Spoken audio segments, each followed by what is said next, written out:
সৃষ্টিকর্তা প্রচুর মায়া মমতা দিয়ে আমাদেরকে সৃষ্টি করেছেন এবং সৃষ্টি করেছেন তার প্রত্যেকটি সৃষ্ট জীব। মানুষ বিনা প্রয়োজনে অপ্রয়োজনে বিভিন্ন জীব প্রাণী প্রকৃতির এই খেয়ালটাকে নষ্ট করে ফেলে এগুলোকে হত্যা করার মাধ্যমে। কি হবে এরকম একটা প্রাণীকে হত্যা করার জন্য কোনো মানুষকে যদি তার জীবনের সবচাইতে খারাপ মুহূর্তগুলোর মধ্যে দিয়ে যেতে হয়, সমস্ত সঙ্গী সাথী মরে শ্মশানের মতো যদি হয়ে যায়, এরকম একটা অসম্ভব সুন্দর গল্প নিয়ে আমরা আজকে একটি কবিতার সারমর্ম বা তথ্য আলোচনা করতে যাচ্ছি, যে কবিতাটির নাম হচ্ছে rime of the ancient mariner. Rime শব্দটির অর্থ হচ্ছে গল্প, এবং এই অ্যানশিয়েন্ট মারিনার বা প্রাচীন এই বৃদ্ধ নাবিক, প্রাচীন না আসলে বৃদ্ধ হবে, বৃদ্ধ এই নাবিক তার একটা যাত্রার গল্প বর্ণনা করবে এই কবিতাটির মাধ্যমে। কবিতাটি প্রায় 1200 লাইন। তো এই কবিতাটির গল্প আমি প্রায়ই বলি যে এটা আসলে বাস্তবেই কোনো সিনেমার, ইংলিশ কোনো হলিউডের ভালো সিনেমার কাহিনীর থেকে কম নয়। অসম্ভব সুন্দর একটি ঘটনা প্রবাহ। তো আমরা শুরু করব আমাদের আজকের ভিডিও। এটা অনার্স দ্বিতীয় বর্ষের ইংলিশ ডিপার্টমেন্টের যারা আছো তাদের জন্য, এবং গল্পটিকে আজকে আমি এতটাই আসলে গল্পটিকে এরকমভাবে বলতে হবে না, গল্পটাই এতটাই সুন্দর যে যে কোনো মানুষ এই গল্পটি অনুধাবন করতে পারবে, ফিল করতে পারবে। আমি আশা করছি সবারই ভালো লাগবে। তো ভিডিওটি শুরু করা যাক। আসসালামু আলাইকুম। আজকে আমি তোমাদের যে গল্পটি নিয়ে কথা বলবো, আমি আগেই বলে দিয়েছি, সেটি হচ্ছে অনার্স দ্বিতীয় বর্ষের ইংলিশ ডিপার্টমেন্টের rhyme of the ancient mariner. এখানে গুরুত্বপূর্ণ কিছু লাইন আমি মাঝে মধ্যে কবিতার মধ্যে থেকে বলবো, গল্পের মধ্য থেকে। সেই লাইনগুলো তোমাদের মুখস্থ করা বা খাতায় লেখার সুবিধার্থে আমি ভিডিওর ডেসক্রিপশন এবং কমেন্টে দিয়ে দেব। তো আমরা শুরু করে দিই আজকের ঘটনা প্রবাহ, আমাদের এই নাটকের কবিতার ঘটনা প্রবাহ। তো কবিতাটি লিখেছেন আমরা জানি এস.টি. কলরিজ বা স্যামুয়েল টেইলর কলরিজ। ওনার গল্পের শুরু হয় যেভাবে, একজন বৃদ্ধ নাবিক, 3 জন মানুষের সাথে তার দেখা হয়। আর সেই 3 জন মানুষ কারা ছিল? 3 জন মানুষ মূলত, খেয়াল করো, 3 জন মানুষ মূলত হেঁটে যাচ্ছিল একটা বিয়ের বাড়ির অনুষ্ঠানে। তো হেঁটে যখন তারা যাচ্ছিল, হঠাৎ করে এই বৃদ্ধ নাবিকটি গিয়ে তাদের মধ্য থেকে একজনের হাত চেপে ধরে, এভাবে তাকে কিছু বলতে চায় এরকমভাবে। তো অপরিচিত কোনো মানুষ সাধারণত কারোর হাত চেপে ধরলে সে একটু বিব্রত বোধই করার কথা। লোকটিও কিছুটা বিব্রত হয়। বিব্রত হওয়ার ফলে লোকটি তার হাত ছাড়িয়ে নেয় তার থেকে।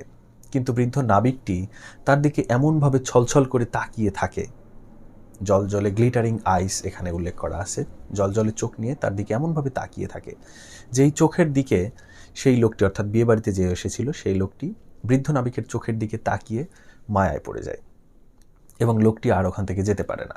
তিনি একটা পাথরের উপর বসে বৃদ্ধ নাবিকের গল্পটা শুনতে থাকে। এবার বৃদ্ধ নাবিক তাকে কি গল্প শোনায়? বৃদ্ধ নাবিক তার যুবক জীবনে ঘটে যাওয়া একটা অভিযান, একটা অসম্ভব সুন্দর সমুদ্র যাত্রার গল্প শোনায়। গল্পটি ছিল এরকম: বৃদ্ধ নাবিকটি একটা যাত্রাতে তার জাহাজে অনেক লোকজন নিয়ে যাচ্ছিল। হঠাৎ করে সে দেখে যে তাদের জাহাজের সমুদ্রে হঠাৎ করে ঝড় আসে, অন্ধকার কালো ঝড়, সমুদ্রের বাতাস উথাল পাথাল, এরকম অবস্থা। এবং একটা পাখি উড়ে যেতে দেখা যায়, অ্যালবাট্রস পাখি। অ্যালবাট্রস পাখি তোমরা অনেকে কাল্পনিক মনে করো, বাস্তবে পোলার রিজন বা মেরু অঞ্চলে এই ধরনের পাখি পাওয়া যায়। আমি তোমাদেরকে একটু ছবি দেখাতে চাই। এই পাখিগুলো সাধারণত দেখতে প্রায় 6 ফুটের মতো লম্বা হয়ে থাকে। উপরে যে পাখিটা দেখতে পাচ্ছ, এই পাখিটা দেখতে প্রায় 6 ফুট 7 ফুটের মতো লম্বা হয়ে থাকে, এবং এই পাখি অনেকগুলোই আছে। সেখানে একটি পাখি জাহাজের উপর দিয়ে চলাফেরা করছিল, মাঝে মধ্যে জাহাজে আসে, নাবিকরা কিছু খাবার খেতে দেয়, চলে যায়। আর তাদের জাহাজটা মোটামুটি ঝড়ের কবলের মধ্যে পড়ছে, বা পরিবেশটা খুব একটা ভালো না সমুদ্রের অবস্থা। তো হঠাৎ করে পাখিটা যখন আসে, তখন এই সমুদ্রের অবস্থাটা কিছুটা স্থির হয়ে যায়। স্থির হয়ে যাওয়ার সঙ্গে সঙ্গে ওখানকার লোকজন মনে করে যে পাখিটা তো বেশ ভালো, পাখিটা এখানে আসলে আমাদের সমুদ্রের বা যাত্রাটা অনেকটা হয়তো বা শুভ হবে। তো এই পাখিটাকে তারা ওয়েলকাম জানায়। তো হঠাৎ করে খামখেয়ালিপনায়, এখানে লেখা আছে উইথ এ হুইমজিক্যাল মাইন্ড, বা হুইমজিক্যালি মানে খামখেয়ালিপনায়, এই বৃদ্ধ নাবিক তার ক্রসবো দিয়ে কি করে, পাখিটাকে শ্যুট করে মেরে ফেলে। আর ঠিক মেরে ফেলার পরে আবার দেখা যায় যে একটু মেরে ফেলার ঠিক আগ মুহূর্তেই তাদের জাহাজের বা এই সমুদ্রের পরিবেশটা আবার একটু উত্তাল হয়ে যায়। উত্তাল হয়ে যাওয়ার পরে ঠিক যেই মুহূর্তে পাখিটিকে সে শ্যুট করে মেরে ফেলে। মেরে ফেলার সঙ্গে সঙ্গে আবার আকাশ পরিষ্কার ঝকঝকে হয়ে যায়, অর্থাৎ জাহাজটা আবার চলতে শুরু করে। ঠিক এই মুহূর্তে যখনই দেখে যে বৃদ্ধ নাবিকটি যখন অ্যালবাট্রস পাখিকে হত্যা করে ফেলছে এবং পরিবেশটাও বেশ সুন্দর হয়ে গেছে, তখন বৃদ্ধ নাবিকটাকে তার অন্যান্য সহ নাবিকেরা বলতে থাকে যে তুমি বরং অ্যালবাট্রস পাখিটাকে মেরে ভালোই করেছো, দেখো তার ফলে আমাদের আরও যাত্রাটা ভালো হচ্ছে, এই কথাটা বলে ফেলে। আর এখানেই মূল যে বিপত্তিটা ঘটে। প্রথমত, একটা পাখিকে মারার কারণে বৃদ্ধ নাবিক যে অন্যায়টি করে ফেলেছে, এই অন্যায়টির ভাগীদার এখন তার সঙ্গী নাবিকেরাও, কারণ তারা এটাকে সমর্থন করেছে।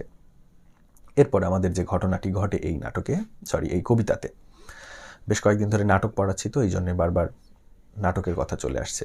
তো এটা মূলত একটা কবিতা, এটা কিন্তু এপিক পোয়েম বা অন্য পোয়েম না, এটা একটা লম্বা কবিতা, রাইম অফ দ্য আনশেন্ট মারিনারের গল্প। তো আমরা ঘটনা প্রবাহে ছিলাম হচ্ছে পাখিটিকে খুন করে ফেলে। তো পাখিটাকে হত্যা করার কিছুক্ষণের মধ্যেই আবারও ঝড় চলে এসে পুরো জাহাজ এই সমস্ত এলাকা অন্ধকার হয়ে যায়, তাদের জাহাজ আর চলাফেরা করতে থাকে না।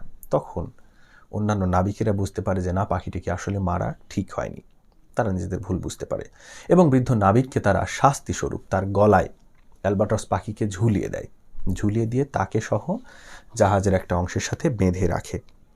এই অংশেরও আমি একটা ছবি তুলে রেখেছি এরকম, এবং তাদের জাহাজটা দেখো উত্তাল সমুদ্রে দেখা যাচ্ছে, এরকম ছিল অনেকটা। তো এই পর্যায়ে বৃদ্ধ নাবিকের গলায় ঝুলিয়ে দেওয়া হয়। তবে এখান থেকে মূল গল্প বা মূল কাহিনী শুরু। হঠাৎ করে বৃদ্ধ নাবিক খেয়াল করে তার সামনে অন্ধকার হয়ে গেছে, তো সমস্ত সমুদ্রটা। হঠাৎ করে খেয়াল করে যে একটা লম্বা আলোর মতো রেখা দেখা যাচ্ছে আকাশের দিক থেকে। তো উনি এদিকে তাকিয়ে থাকে অবাক দৃষ্টিতে যে কি হতে যাচ্ছে। তাকিয়ে থাকতে থাকতে হঠাৎ করে খেয়াল করেন যে একটা ছোট্ট একটা জাহাজ নিয়ে দুজন মানুষ চলে আসে। তাদের মুখ দেখা যাচ্ছিল না, ঘোমটা দেওয়ার মতো। সেই দুজন মানুষ ছিল, আসলে তারা কোনো মানুষ ছিল না, তারা দেবদূত টাইপের। তবে তারা দুজনেই ফিমেল কোনো একটা ফিগার, এবং তাদের দুজনের দুটো নাম, ভয়ঙ্কর দুটো নাম। একজনের নাম হচ্ছে ডেথ, মৃত্যু, আর একজনের নাম হচ্ছে লাইফ ইন ডেথ। জাহাজের মধ্যে দেখা যায় যে তারা দুজন পাশা খেলছে। পাশা খেলতে খেলতে একজন জিতে যায়, যে লোকটা জিতে যায় তার নাম হচ্ছে লাইফ ইন ডেথ বা জীবন মৃত্যু, এরকম কোনো একটা, অর্থাৎ বেঁচে থেকে মৃত্যু। এবং পাশা খেলার মাধ্যমে সে এই অ্যানশিয়েন্ট বলে অনেকে, অ্যানশিয়েন্ট বলে অনেকে, উচ্চারণ যেটা করতে পারো, এই মারিনারের জীবনটাকে সে জিতে নেয়। জিতে নিয়ে সে মারিনারকে তার এই কাজের পাপ হিসেবে, শাস্তি হিসেবে কি দেয়? লাইফ ইন ডেথ দেয়, অর্থাৎ বেঁচে থেকে মৃত্যু। দেওয়ার সঙ্গে সঙ্গে মারিনার খেয়াল করে যে তার সামনের যত লোক ছিল সবাই মরে পড়ে আছে। হঠাৎ করে তাকিয়ে দেখে সবাই মরে পড়ে আছে। এই অংশেরও আমি একটি ছবি ডাউনলোড করে রেখেছি। এই ছবিগুলো দেখলে আসলে কি হবে, তোমাদের গল্পগুলো মনে রাখতে সুবিধা হবে। দেখো সবাই মরে পড়ে আছে, এবং তোমরা খেয়াল করলে দেখবে যে এখানে যারা মরে পড়ে আছে চোখ বন্ধ হয়ে থাকে মানুষ মরে গেলে, কিন্তু চোখ খোলা থাকে। এদের সবারই চোখ খোলা ছিল এবং সবাই যেন এই বৃদ্ধ মারিনারের দিকে, অর্থাৎ নাবিকের দিকে তাকিয়েছিল। তো নাবিক দেখো, উনি বেঁচে আছে শত শত মৃত লোকের মাঝে। এভাবে উনি 7 দিন 7 রাত এখানে থাকে। তার কাছে কোনো খাবার নেই, কোনো কিছুই নেই।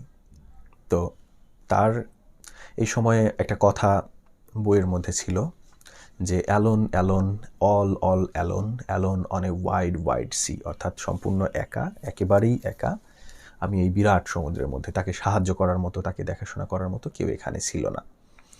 একটা সময় এভাবে থাকতে থাকতে তার সবার গলা শুকিয়ে কাঠ হয়ে যাচ্ছিল। তখন এটা আগের ঘটনা, কিন্তু পরে যখন মারিনারের সামনে সবাই মরে পড়ে আছে, তার কাছে খাবার নেই, তার জাহাজের উপরে স্যাঁতস্যাঁতে কাদা পানির মতো দেখা যায়।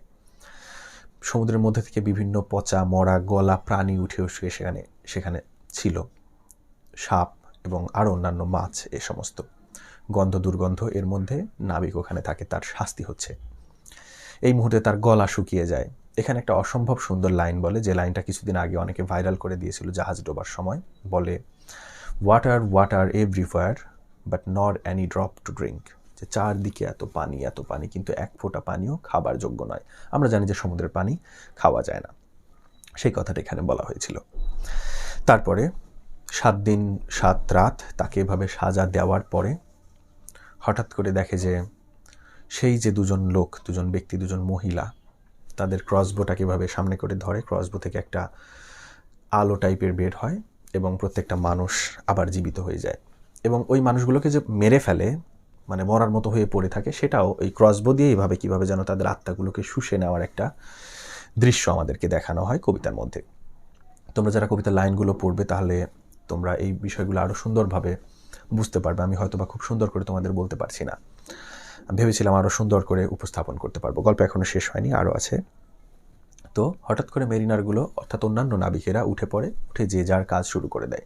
এমনভাবে যে যার কাজ শুরু করে দেয় মনে হচ্ছিল যেন কিছুই হয়নি। তারা নির্বাক, কেউ কারোর সাথে কথা পর্যন্ত বলে না। মারিনার তখনও কেমন যেন একটা ঘোরের মধ্যে আছে। বৃদ্ধ মারিনার তখনও একটা ঘোরের মধ্যে ছিল। হঠাৎ করে এই পরিবেশে, মানে একবার হঠাৎ করে সবাই মারা গেল, 7 দিন 7 রাত সেভাবে কষ্ট করে ছিল। তারপর হঠাৎ করে এই বৃদ্ধ সমুদ্রের অন্যান্য নাবিকেরা, জাহাজের অন্যান্য নাবিকেরা আবার উঠে তাদের নিজেদের কাজ করা শুরু করে দেয়। এরপর বহু কষ্টে ধীরে ধীরে তারা এই জাহাজটা নিয়ে বাড়িতে চলে আসতে সক্ষম হয়। তো বাড়িতে চলে আসার পরে বৃদ্ধ নাবিক, তখনও সে বৃদ্ধ হয়নি, মোটামুটি তার যুবক বয়স, সে তার নিজের এলাকাতে গিয়ে একজন সাধুকে ইংলিশে বলা হয় সেন্ট বলা হয়ে থাকে সাধারণত, হারমিটও বলে, হারমিট। এগুলো আমরা লিখে দিব ভিডিও ডেসক্রিপশন এবং কমেন্টে। তো একজন সেন্টের কাছে গিয়ে তিনি এই ঘটনাটা বর্ণনা করে বলার পরে বলেন যে এই পাপটা আমি নিতে পারছি না, আমার মধ্যে এখনও পাপ বোধ হচ্ছে, এই পাপটাকে আমি কিভাবে মোচন করতে পারি। তখন সাধু তাকে একটা পরামর্শ দেয় যে পৃথিবীর প্রত্যেকটা মানুষের কাছে দাঁড়ে দাঁড়িয়ে গিয়ে আপনার এই পাপবোধের এই সমস্ত ঘটনাটা পৌঁছে দিতে হবে। সেই কারণে আমরা জানতে পারি যে মারিনার প্রথমে ওই যে সেই বিয়ে বাড়ির একজন ব্যক্তিকে গিয়ে গল্পটা শোনাচ্ছিল। তাহলে তার গল্প শোনানোর মূল কারণ ছিল এটাই। আচ্ছা, আমরা তাহলে গল্পটাকে শেষ করে ফেললাম। তবে কবিতার একেবারে শেষের দিকে কিছু অসম্ভব সুন্দর লাইন বলা হয়, যেগুলো আমি তোমাদেরকে একটু পড়ে শোনাতে চাই। আরও কয়েকটি ছবি তোমাদেরকে দিব। দেখো, ক্রসবো দিয়ে মারিনারকে এভাবে খুন করা হচ্ছে।